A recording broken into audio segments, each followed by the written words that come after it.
You ever have that moment where you've memorized like 100 vocabulary words, but the second you actually try to speak English, your brain just freezes?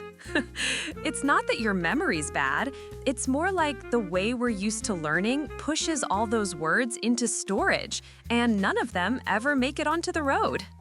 Yeah, that sounds way too familiar. I'm definitely the person who studies and then forgets right away. Totally.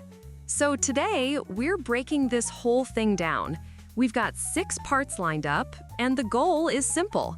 We want to take a word from the moment you first see it to actually understanding it and eventually being able to use it without overthinking.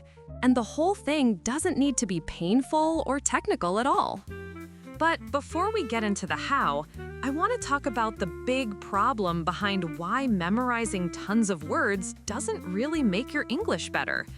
A lot of people treat vocabulary like a checklist. If you remember the Chinese meaning, then boom, you're done. But language doesn't work like that. I used to do that all the time. And the weird thing is, even when I remembered the meaning, I still couldn't catch it in movies. It would show up right in front of me, and my brain just nothing. Yeah, exactly.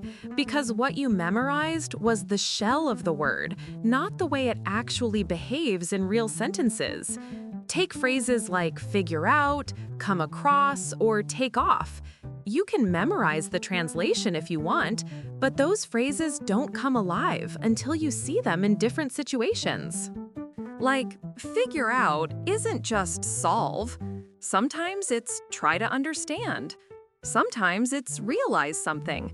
And sometimes it's just used casually like, let me figure out what to eat.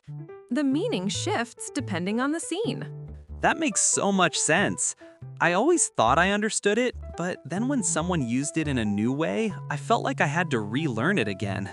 Right, because your brain was trying to match the phrase to one fixed meaning, when in reality, English phrases move around. And come across is the same.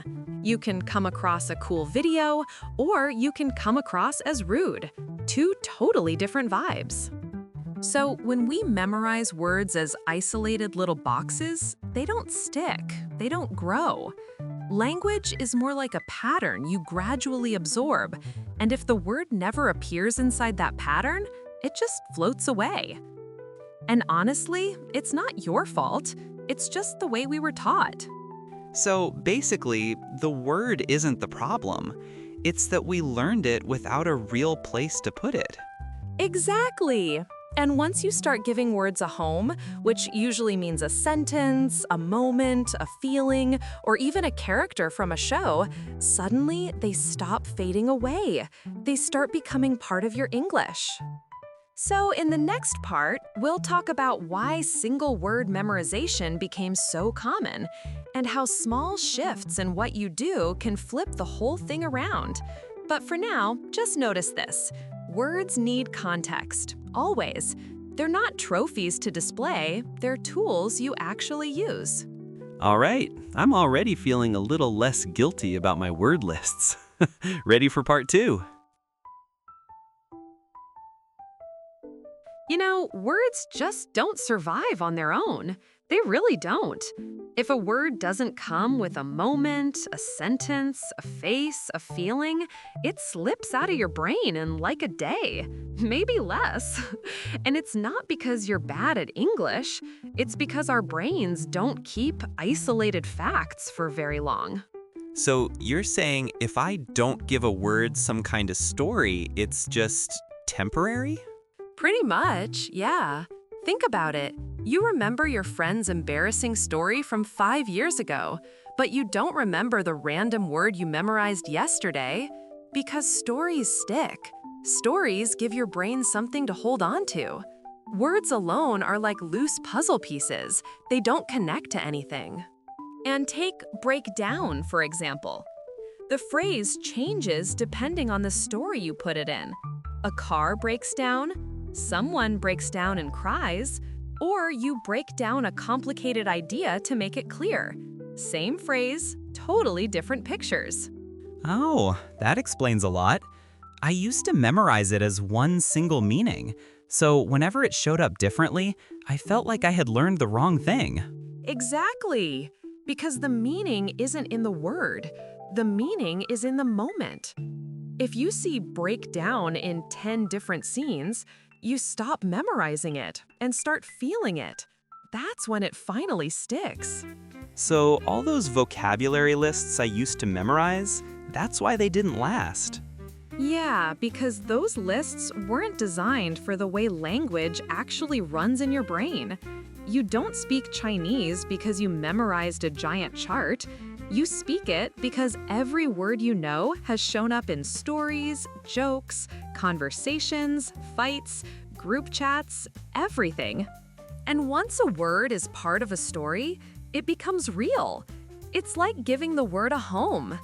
If a word doesn't have a home, it wanders off. And most of the time, it wanders off fast. So the trick isn't memorize harder, it's give the word a life. Yeah, once you start connecting words to scenes, the retention jumps like crazy. And the best part is, you don't have to do anything complicated.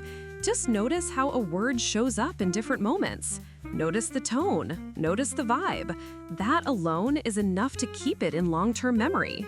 So in the next part, we're going deeper into how to build that story connection intentionally, even if you're busy or don't know where to start. It's way easier than people think. But for now, just remember this. Words don't live alone. They live in stories. All right, I'm starting to feel a little better about letting those old vocab lists go. Let's keep going. You know, the funny thing is, most people try to understand English by translating every single word. And that's exactly the thing that makes English harder, because that's not how meaning works. Meaning shows up in the situation, not in each separate word. So you're saying I don't need to decode every word to get it? Exactly, because language isn't a math equation. It's closer to reading the room. You're supposed to catch the vibe, the direction, the intention. And once you catch that, everything becomes so much easier. Even a sentence that looks confusing at first suddenly clicks. Like this one. I'm not sure where this is going. If you translate it word by word, it's a mess. You'll get stuck on where, this, going, and none of it feels natural. But put it in a conversation, say someone is talking and the topic is drifting, you immediately feel it. It means, I'm not sure what's about to happen next, or I'm not sure what you're trying to say. That's the real meaning. Actually, yeah.